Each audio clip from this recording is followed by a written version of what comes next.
Suamiku yang malas bekerja justru tega menjualku kepada pria lain. Assalamualaikum sahabat Bunda. Semoga Allah selalu memberikan kesehatan dan kebahagiaan untuk kita semua. Buat sahabat Bunda yang sudah subscribe, semoga rezekinya dilancarkan ya. Amin ya Rabbal Alamin.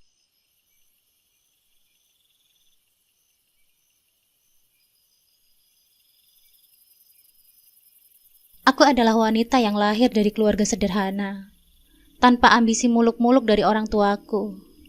Hidup kami selalu cukup untuk bertahan. Tapi tak lebih dari itu, keluarga kami hidup dalam siklus keterbatasan. Yang terpenting bisa makan, dan anak-anak bisa membaca, menulis, serta berhitung. Pendidikan lebih tinggi bukanlah prioritas. Orang tuaku hanya punya satu harapan, menghidupi kami sampai tiba saatnya menikah. Sejak kecil, aku terbiasa dengan pola pikir itu. Tidak ada mimpi besar, tidak ada tujuan untuk keluar dari lingkaran kemiskinan. Hidup kami sangat realistis, menghadapi hari ini tanpa banyak memikirkan esok. Jadi, ketika aku bertemu dengan seorang pria yang mau melamarku, orang tuaku tak keberatan sama sekali. Bagi mereka, yang terpenting adalah ia bekerja, meskipun pekerjaannya serabutan. Hasilnya tidak pasti, dan seringkali tidak mencukupi. Aku juga tidak berpikir jauh saat itu. Pikiranku hanya satu, menikah akan meringankan beban orang tuaku, karena tanggung jawab atas kehidupanku akan dialihkan kepada suamiku. Oh iya, sebut saja namaku Lilis. Di saat anak-anak seusiaku masih merasakan kebahagiaan masa sekolah mereka, aku terpaksa harus menerima kenyataan bahwa masa-masa itu berakhir lebih cepat.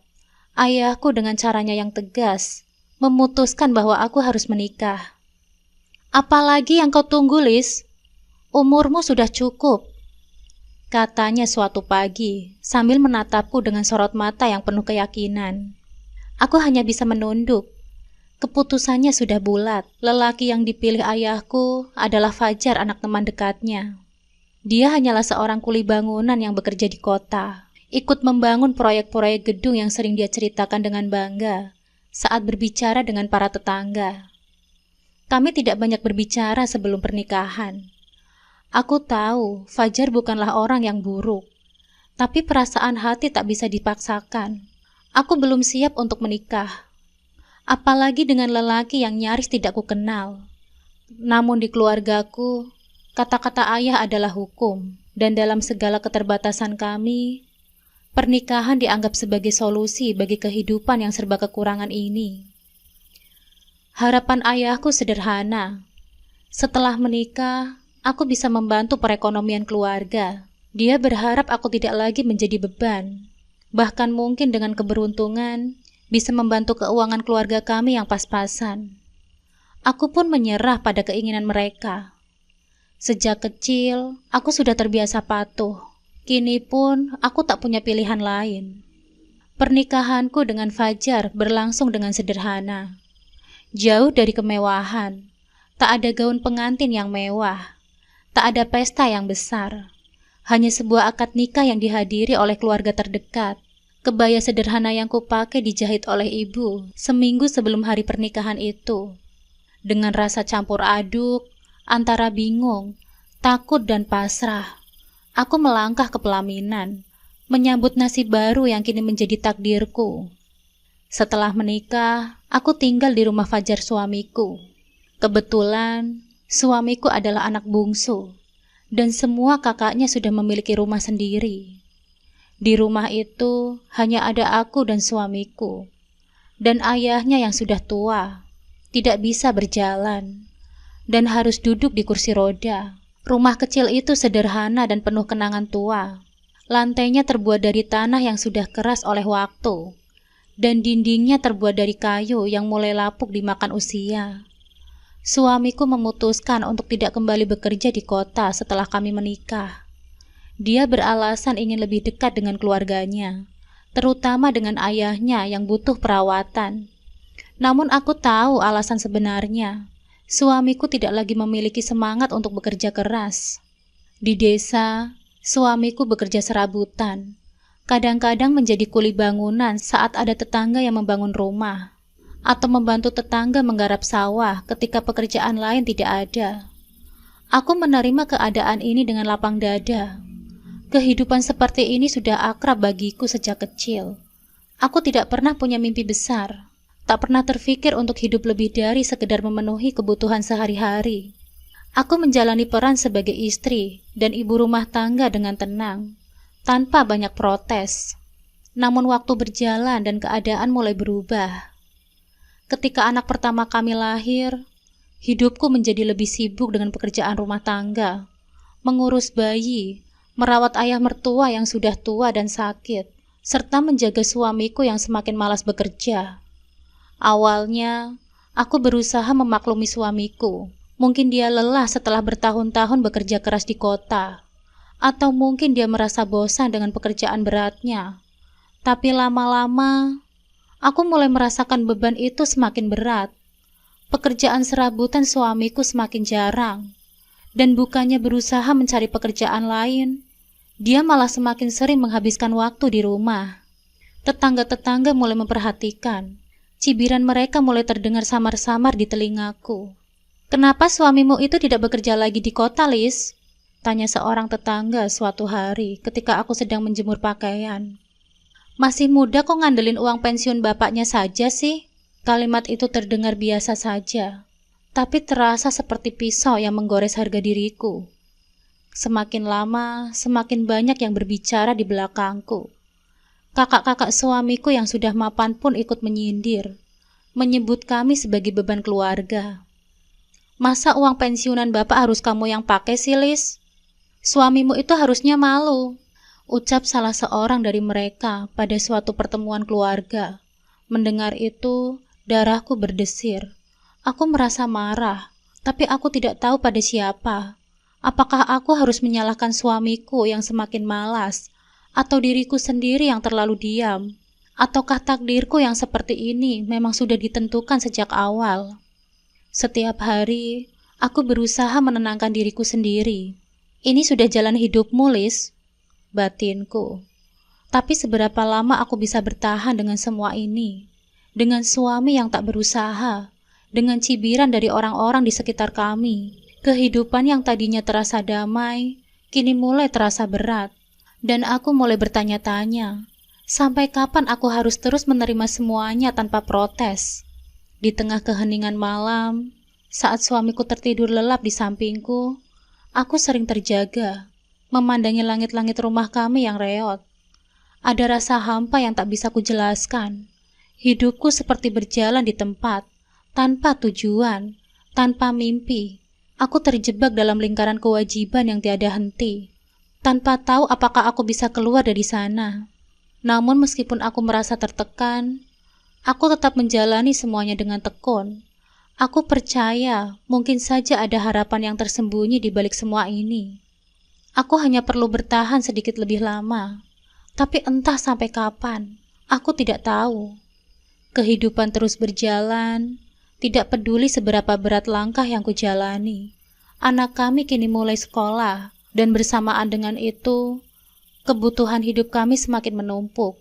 Biaya sekolah, seragam, buku-buku, serta keperluan harian yang tak pernah berkurang. Semuanya terasa seperti beban yang semakin berat di pundakku. Aku masih berusaha menerima keadaan ini dengan lapang dada, tapi ada kalanya hatiku terasa lelah. Sementara itu, pemasukan dari suamiku semakin jarang. Dia tetap di rumah, duduk di depan rumah kami yang kecil, memandangi langit dengan tatapan yang kosong. Hari-hari berlalu, dan aku melihat semangatnya semakin pudar. Dulu dia masih berusaha mencari pekerjaan di desa. Tapi sekarang, bahkan tawaran dari tetangga untuk bekerja serabutan pun sering dia abaikan. "Sudah capek," katanya singkat setiap kali kutanya.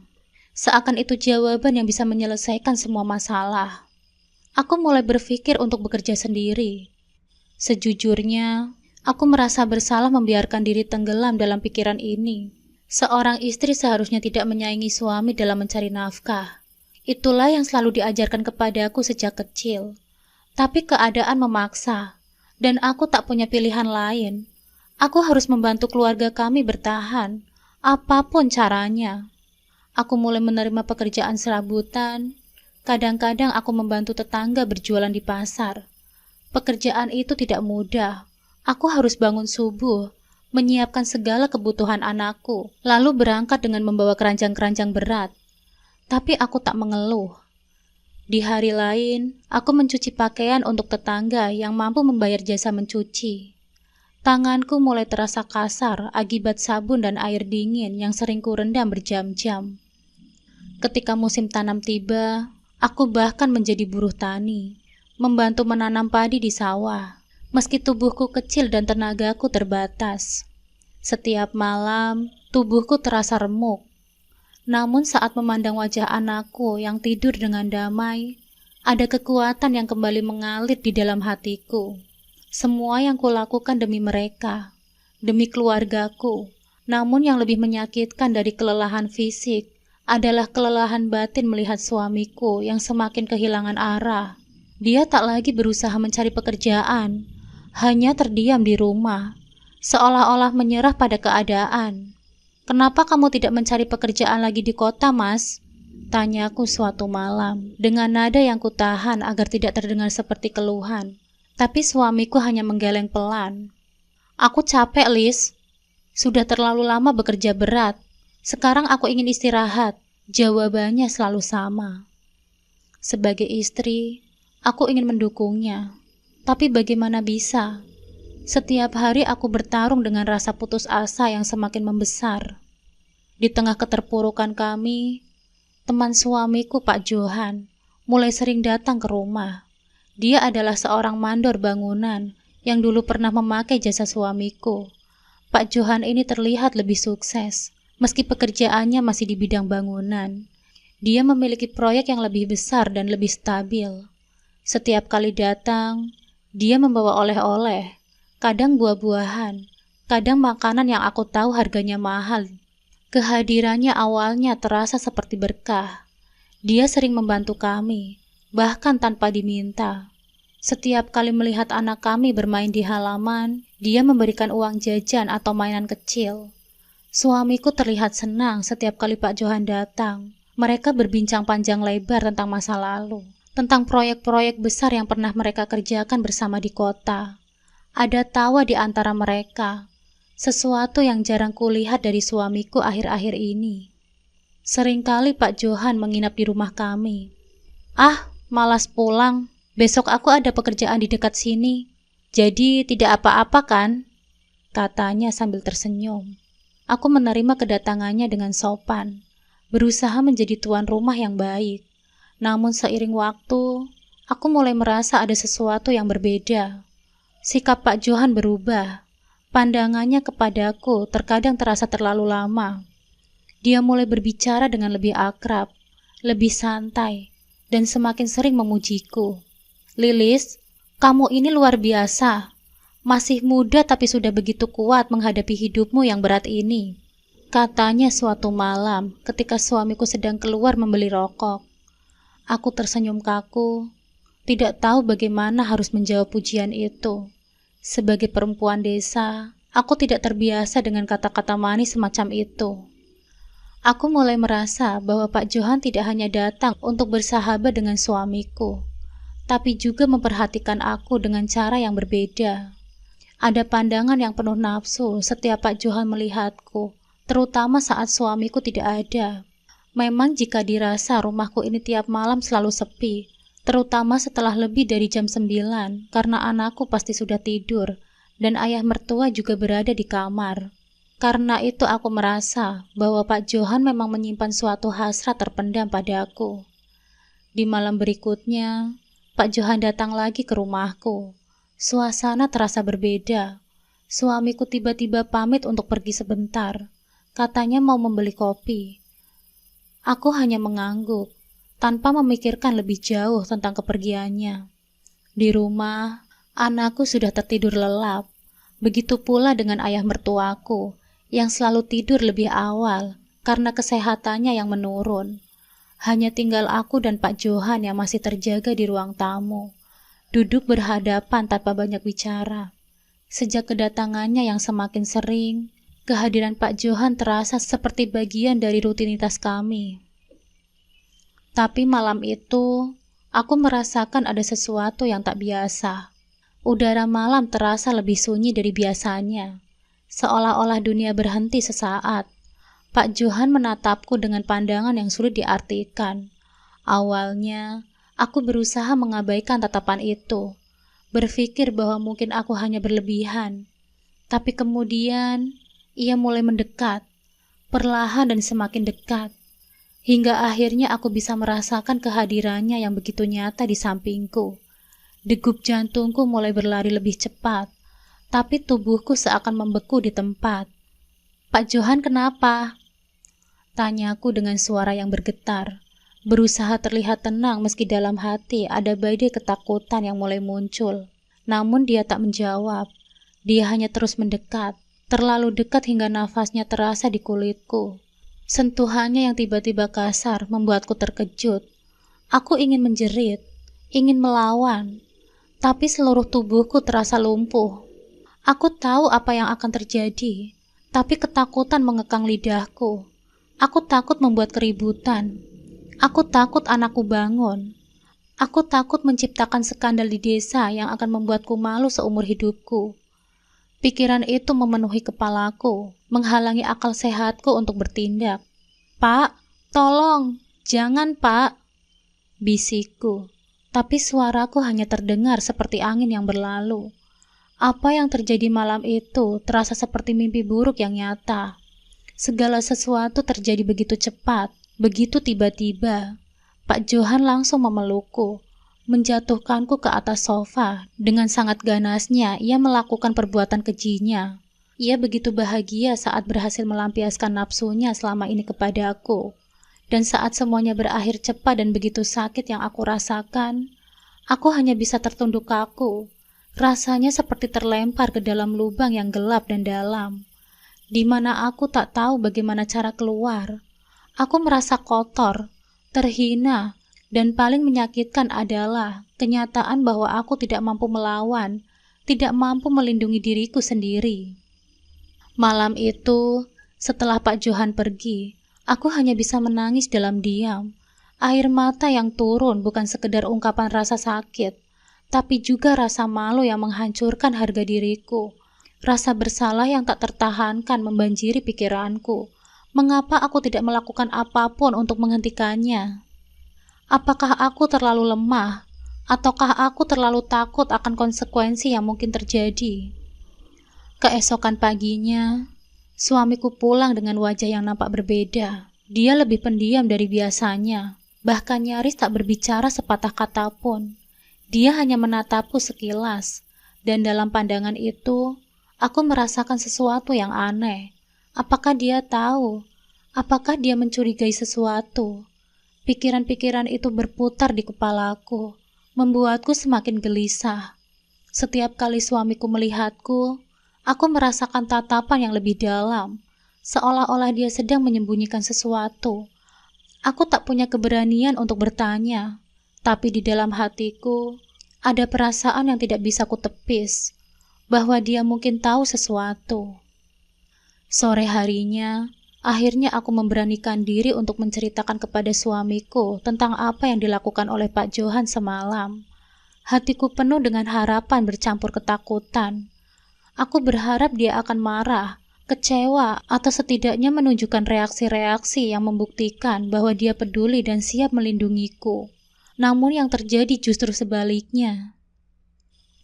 Dia hanya duduk diam di hadapanku, pandangannya kosong, seolah kata-kata yang baru saja kuucapkan tidak memiliki bobot apapun baginya. "Mas, tolong katakan sesuatu, Mas," desaku, berharap bisa mendobrak keheningan yang mencekikku. Suamiku menghela nafas panjang sebelum akhirnya berbicara. "Sudahlah, kita harus tetap menghormati Pak Johan. Dia sudah banyak membantu kita. Kalau tidak ada dia, kita mungkin sudah tidak bisa makan hari ini." Kata-katanya menghantamku lebih keras daripada tamparan fisik. Aku memandangnya dengan mata yang penuh kebingungan dan air mata yang mulai mengalir. Tapi dia sudah menyakitiku, Mas. Dia tidak menghormati kita. Dia juga sudah memperkosaku, Mas. Bagaimana bisa kamu membiarkan ini terjadi? Namun suamiku hanya menunduk. Aku tidak bisa berbuat apa-apa. Kamu juga harus mengerti. Kita butuh bantuannya. Saat itu, dunia rasanya berputar lebih cepat, dan aku mulai merasakan kekacauan batin yang mengerikan. Suamiku tidak hanya mengabaikan perasaanku, tapi dia seolah-olah membenarkan apa yang telah dilakukan oleh Pak Johan. Ketika dia tidak memberi perlawanan atau marah, aku mulai menyadari sesuatu yang lebih gelap. Dia sudah mengetahui semuanya, dan yang lebih buruk, dia menerimanya. Ada kepahitan yang tak terucap menyusup di dalam hatiku. Apakah dia sudah sejak awal membiarkan hal ini terjadi? Apakah dia dengan sengaja membiarkan Pak Johan melakukan itu kepada aku? Hari-hari berikutnya, suasana rumah kami terasa semakin sunyi. Aku dan suamiku hampir tak berbicara lagi, seolah ada jurang yang semakin lebar di antara kami. Suamiku kembali tenggelam dalam kesibukannya yang semu, dan aku terjebak dalam rutinitas harian yang semakin berat. Namun di tengah kegelisahan itu, ada satu hal yang menggangguku, kedatangan Pak Johan yang tak kunjung berhenti. Beberapa hari setelah percakapan kami, suamiku pulang dengan membawa motor baru. Wajahnya nampak lebih cerah dari biasanya, dan ada kebanggaan di matanya ketika ia memamerkan kendaraan itu padaku. "Lihat, ini dari Pak Johan," katanya dengan nada seolah-olah itu adalah hadiah yang sangat layak diterima. Dadaku berdegup kencang. Motor itu meskipun terlihat seperti berkah, mulai menjelaskan segalanya. Aku menatap motor itu dengan perasaan mual yang tak terbendung. Motor itu bukanlah hadiah, melainkan imbalan. Aku mulai menyadari, perlahan namun pasti, apa yang sebenarnya terjadi di balik semua ini. Suamiku telah menjual kehormatanku sebagai bentuk balas budi atas segala bantuan yang diberikan oleh Pak Johan. Seluruh tubuhku menggigil ketika aku akhirnya sadar apa maksud suamiku selama ini. Perasaan dikhianati oleh orang yang seharusnya melindungiku membuatku merasa lebih hancur daripada sebelumnya. Setiap kali aku melihat suamiku mengendarai motor itu dengan bangga, perutku terasa bergejolak, ingin muntah karena jijik melihat hal itu. Aku menyadari, dengan motor itu, suamiku telah menyerahkan aku sebagai imbalan. Betapa rendahnya dia menghargai diriku. Aku bukan istri, aku hanyalah alat tukar dalam hidup suamiku yang hina. Kejadian yang akhirnya menegaskan kecurigaanku terjadi ketika suatu malam. Suamiku lagi-lagi pamit untuk pergi sebentar. "Aku ada urusan dengan teman," katanya singkat. Dia pergi dengan santai, meninggalkan aku, anak-anak, ayah mertuaku, dan Pak Johan yang kembali menginap di rumah kami. Aku mencoba menjauh dari Pak Johan dan duduk di dapur, mencoba menahan nafas, berharap bahwa malam ini akan berbeda, bahwa mungkin saja aku salah, tapi kenyataan selalu menampar lebih keras daripada harapan.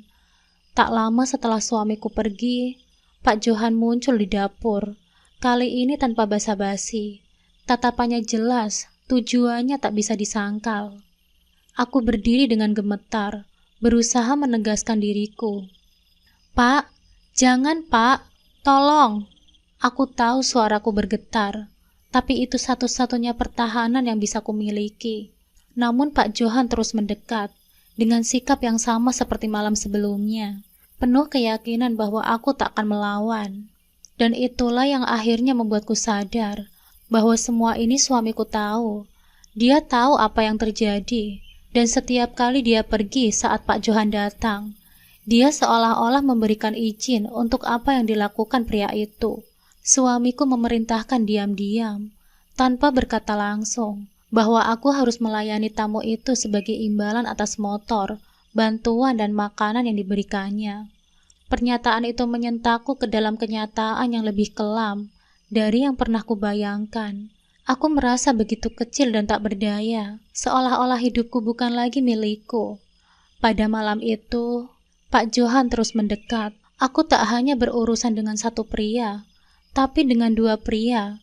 Suamiku yang mengkhianatiku dan Pak Johan yang memanfaatkanku. Perasaan marah, dikhianati, dan kesedihan yang mendalam menghancurkan hatiku. Aku tahu jika aku terus diam, ini akan menjadi pola yang tak pernah berhenti. Aku bukan lagi sekedar istri yang patuh. Aku telah dijadikan barang yang diperdagangkan oleh orang yang seharusnya melindungiku.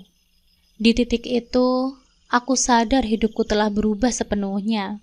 Dan jika aku tak berbuat sesuatu, mungkin aku akan kehilangan segalanya, termasuk diriku sendiri. Hari-hari berikutnya terasa semakin gelap, seolah bayang-bayang kelam mengelilingi kehidupanku. Pak Johan semakin sering datang ke rumah, dan setiap kali dia tiba, suamiku selalu punya alasan untuk pergi, seolah ada kesepakatan diam-diam yang tak pernah terucap di antara mereka. Aku ditinggalkan untuk menghadapi pria itu sendirian, sementara suamiku menghilang, memberi isyarat halus bahwa tanggung jawab kini kembali menjadi milikku. Pak Johan tak pernah menuntut secara terang-terangan, namun kehadirannya selalu terasa menekan. Setiap kali dia melangkah ke dalam rumah, ada perasaan tidak nyaman yang langsung menghampiriku. Perasaan bahwa aku tak berdaya. Aku mulai melihat rumahku sendiri sebagai penjara, tempat di mana aku dipaksa menjalani kehidupan yang tak pernah kubayangkan sebelumnya. Meskipun tidak ada kata-kata kasar atau ancaman dari Pak Johan, aku tahu apa yang dia harapkan setiap kunjungannya. Dan itu membuatku semakin terperosok dalam ketidakberdayaan. Hubungan kami yang dulu berdiri di atas landasan kesetiaan dan cinta, kini berubah menjadi lingkaran hutang budi yang menyesakkan. Aku tak lagi merasakan sebagai seorang istri, melainkan seperti barang yang dipertukarkan dalam transaksi gelap yang dijalankan oleh suamiku dan Pak Johan. Setiap kali suamiku pamit pergi, aku tahu apa yang akan terjadi. Setiap kali dia kembali, aku merasa seperti seorang pengkhianat, namun kenyataannya bahwa dia tahu segalanya, dan tetap tidak bereaksi membuat perasaanku semakin kacau. Ironisnya, di tengah kehancuran mental yang kurasakan, kehidupan sehari-hari kami justru menjadi lebih mudah. Suamiku tampak puas. Kebutuhan kami terpenuhi tanpa dia harus bekerja keras. Pak Johan memberikan berbagai bentuk hadiah, entah itu berupa uang tunai, barang-barang keperluan rumah tangga, atau hadiah mewah seperti motor baru yang belum lama ini ia berikan. Kehidupanku menjadi nyaman secara materi, tapi kenyamanan itu datang dengan harga yang sangat mahal, harga diriku sendiri. Lebih parahnya lagi, suamiku mulai menyarankan hal-hal yang sebelumnya tak pernah dia bicarakan. Dia mulai memintaku untuk merawat diri lebih baik. "Kamu harus kelihatan cantik sayang," katanya suatu hari, "biar Pak Johan gak bosan lihat kamu." Awalnya, aku merasa tersanjung, berpikir mungkin dia ingin melihatku lebih menarik di matanya. Namun ketika dia terus-menerus mengingatkan, aku menyadari bahwa ini bukan hanya untuk dirinya. Dia juga ingin aku terlihat menarik di hadapan Pak Johan. Saran-sarannya tak lagi menjadi ungkapan cinta, tapi lebih seperti persiapan agar aku bisa menjalankan tugasku dengan lebih baik. Setiap kali aku bercermin, melihat wajahku yang kini nampak lebih terawat, ada perasaan bercampur aduk yang memenuhi pikiranku. Di satu sisi, aku merasa diriku semakin hilang. Aku tak lagi menjadi Lilis yang dulu, dan berusaha untuk hidup sederhana meskipun sulit. Aku menjadi seseorang yang dimanfaatkan situasi, meski dengan berat hati. Tapi di sisi lain, aku tak bisa memungkiri bahwa hidup kami dari segi materi jauh lebih baik. Aku tak perlu bekerja keras seperti dulu. Anak-anak terpenuhi kebutuhannya. Suamiku punya motor baru, dan aku bisa membeli barang-barang yang sebelumnya hanya bisa kubayangkan. Namun di balik semua kemudahan itu, rasa bersalah semakin menggerogoti hatiku. Aku sering terjaga di malam hari, menatap langit-langit kamar, bertanya pada diriku sendiri, apakah ini harga yang pantas untuk dibayar? Apakah suamiku tidak merasa tersakiti dengan keadaan ini? Atau apakah dia merasa puas karena semua kebutuhan kami terpenuhi tanpa usaha keras darinya? Aku bahkan mulai bertanya-tanya, apakah suamiku pernah cemburu? Apakah dia pernah merasakan kehilangan? Atau justru sebaliknya, apakah dia malah merasa lega bahwa ada orang lain yang mengambil alih sebagian beban hidupnya? Rasa bersalah itu menghantuiku setiap kali aku melihat suamiku tersenyum saat menerima uang atau barang-barang dari Pak Johan. Setiap kali aku merawat diriku di depan cermin, perasaan bahwa aku sedang mempersiapkan diriku bukan hanya untuk suamiku, tetapi juga untuk pria lain, membuat hatiku semakin hancur. Aku merasa seperti boneka yang kehilangan kontrol atas hidupnya sendiri, dipermainkan oleh dua orang pria yang seharusnya menghormatiku. Tapi kenyataan yang lebih pahit adalah, aku merasa tak punya pilihan lain. Setiap kali aku mencoba berbicara dengan suamiku tentang perasaan ini, dia hanya menanggapinya dengan ringan, seolah-olah tidak ada masalah yang perlu dibahas. "Sudahlah, kita harus bersyukur," katanya. "Hidup kita sudah jauh lebih baik sekarang." Apakah benar? Apakah hidup kita lebih baik sekarang? Aku tidak tahu lagi.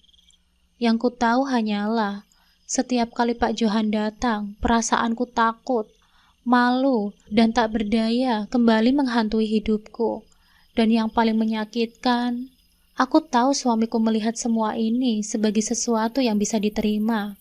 Dia tidak lagi memikirkan rasa hormat atau harga diri baginya. Hidup nyaman adalah segalanya, dan aku adalah bagian dari harga yang harus dibayar untuk mencapai kenyamanan itu. Semakin lama, aku semakin terjebak dalam lingkaran yang tak berujung. Aku tidak bisa melarikan diriku dari rasa bersalah yang terus menghantui pikiranku. Namun pada saat yang sama, aku tak bisa melepaskan diri dari kenyamanan yang diberikan oleh bantuan Pak Johan. Kehidupanku kini adalah paradoks yang menyakitkan. Aku memiliki segalanya secara materi, namun kehilangan harga diriku sendiri. Ada kalanya, aku merasa hidupku telah sampai di titik takdir, di sela-sela kesibukan malam ketika anak-anak sudah tidur dan suamiku terlelap dengan senyum puas di wajahnya. Pikiranku melayang jauh. Aku bertanya-tanya, apakah ini hidup yang harus kuterima seutuhnya? Hidup yang penuh dengan kepalsuan dan rasa malu yang terus-menerus mendekapku. Aku sering berangan-angan untuk pergi, meninggalkan semua ini, memulai hidup baru di tempat yang jauh, di mana tak ada yang mengenalku. Kadang terlintas dalam benakku untuk menjadi TKW, pergi ke luar negeri, bekerja dan mencari kehidupan yang lebih baik untuk diriku dan anak-anakku. Dalam angan-angan itu, aku bisa melihat diriku berdiri tegak, beban dari ketergantungan pada suami dan Pak Johan, bisa membiayai anak-anakku tanpa harus mengandalkan harga diriku. Namun meskipun angan-angan itu kerap menghampiriku, kenyataan selalu datang untuk menamparku. Anakku adalah satu-satunya alasan yang membuatku tetap bertahan di sini. Aku tidak bisa membayangkan hidupku berjauhan dengan mereka, tidak bisa membayangkan meninggalkan mereka dalam situasi seperti ini. Bagaimana mungkin aku bisa merasakan tenang meninggalkan mereka di tangan suamiku yang sudah menjual martabat istrinya sendiri? Dan lebih dari itu, suamiku tak pernah mengizinkanku untuk pergi. "Kamu gak perlu kerja jauh-jauh," katanya suatu malam ketika aku mengutarakan niatku. "Kita sudah cukup dengan apa yang kita punya sekarang. Lagi pula, siapa yang akan mengurus anak-anak kalau kamu pergi?" Kata-katanya terdengar seperti larangan yang tak bisa kutolak. Seolah-olah dia ingin aku tetap di sini, tetap berada di dalam penjara yang telah dibangunnya. Suamiku selalu menggunakan anak-anak sebagai alasannya. Padahal aku tahu alasan sesungguhnya adalah agar aku tetap bisa memenuhi perannya dalam lingkaran ini. Dia lebih memilih melihatku hancur secara emosional daripada merelakan kemudahan yang diberikan oleh Pak Johan. Setiap kali aku berpikir untuk melawan, untuk memberontak, aku selalu dihadapkan pada kebingungan yang sama. Aku tak tahu harus bagaimana. Dunia luar nampak terlalu asing dan menakutkan bagiku. Sementara di dalam rumah, aku terperangkap dalam kehidupan yang tak lagi ku mengerti. Setiap hari rasanya seperti berjalan di dalam kabut tebal. Aku tidak tahu arah, tidak tahu tujuan, hanya terus bergerak tanpa kepastian. Aku juga takut, bukan hanya takut terhadap apa yang mungkin akan terjadi jika aku melawan suamiku atau Pak Johan, tetapi takut pada ketidakpastian masa depanku. Bagaimana jika aku meninggalkan suamiku, tetapi hidupku justru semakin terpuruk? Bagaimana jika anak-anakku menderita karena keegoisanku untuk pergi? Aku terlalu takut pada semua kemungkinan buruk yang mungkin menimpaku dan anak-anakku. Di balik kebingungan ini, ada perasaan yang semakin kuat tumbuh di dalam diriku. Perasaan bersalah yang tak pernah hilang. Bersalah karena aku membiarkan semua ini terjadi. Bersalah karena aku tidak bisa melindungi diriku sendiri. Dan lebih dari itu, bersalah karena aku merasa terjebak dalam kenyamanan yang diberikan oleh keadaan. Kemudahan hidup yang kami nikmati berkat Pak Johan menjadi belenggu yang sulit dilepaskan. Aku merasa hancur setiap kali menerima hadiah darinya, namun sekaligus merasa tak berdaya untuk menolak. Aku tahu suamiku pun merasa nyaman dengan ini. Meskipun di balik wajah diamnya, aku tak pernah bisa benar-benar memahami apa yang dia pikirkan. Kadang aku bertanya-tanya, apakah suamiku juga merasa tersiksa? Atau apakah dia hanya terjebak dalam kepuasan hidup yang dilapisi oleh rasa malu yang ia sembunyikan diam-diam? Aku tidak pernah tahu jawabannya, karena setiap kali aku mencoba membahas ini, dia selalu mengalihkan pembicaraan atau menyuruhku untuk berhenti memikirkan hal-hal yang tak perlu dipikirkan. Sementara itu, aku terus hidup dalam lingkaran yang sama. Setiap hari yang kulalui terasa seperti belenggu. Setiap hari yang kulalui terasa seperti pengulangan hari sebelumnya. Penuh ketidakberdayaan, kebingungan, dan kepalsuan. Aku merasa semakin jauh dari diriku yang sebenarnya. Semakin hilang dalam rutinitas yang tak memiliki arah. Namun di tengah keputusasaan itu, aku masih punya satu harapan. Meski kecil, harapan itu terus hidup di dalam hatiku, seperti nyala lilin di tengah kegelapan.